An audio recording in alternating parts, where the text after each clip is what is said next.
మొత్తంగా ప్రభుత్వ ఉద్యోగులు ఎవరైతే ఉన్నారో వారందరికీ కూడా ఒక అదిరిపోయే శుభవార్త అందించడం జరిగిందనమాట మనం సీఎం రేవంత్ రెడ్డి గారు. దానికి సంబంధించినటువంటి పూర్తి ఇన్ఫర్మేషన్ అనేది వీడియోలో వెళ్ళి తెలుసుకుందామండి. ముందుగా వీడియో చూసిన ప్రతి ఒక్కరు కూడా వీడియోని లైక్ చేయండి, ఛానల్ని సబ్స్క్రైబ్ చేసుకొని సపోర్ట్ చేయండి. తోటి మిత్రులందరికీ, బంధుమిత్రులందరికీ వీడియోని షేర్ చేయండి. వివరాలు కనుక వెళ్ళినట్లయితే సీఎం రేవంత్ రెడ్డి కీలక నిర్ణయం.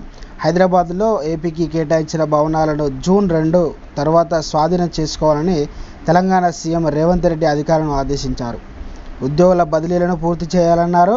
ఈ నెల 18న కేబినెట్ భేటీ నిర్వహించి రాష్ట్ర పునర్విభజన చట్టంలో పెండింగ్ అంశాలపై చర్చించాలని సీఎం నిర్ణయించారు. సమగ్ర నివేదిక తయారు చేయాలని అధికారులకు ఆదేశాలు అయితే సూచించారు. రైతు రుణమాఫీ, ధాన్యం కొనుగోలుపై కేబినెట్ భేటీని చర్చించే అవకాశం ఉన్నట్టు మనకైతే విశ్వసనీయ సమాచారం అయితే వెలువడ్డాయన్నమాట ప్రభుత్వ రంగాల నుంచి. సో ఫ్రెండ్స్, ఇది ఉద్యోగులకు సంబంధించి ఒక ముఖ్యమైన అప్డేట్ అండి. వీడియో నచ్చినట్లయితే లైక్ చేయండి, ఛానల్ సబ్స్క్రైబ్ చేసుకొని సపోర్ట్ చేయండి. Thanks for watching.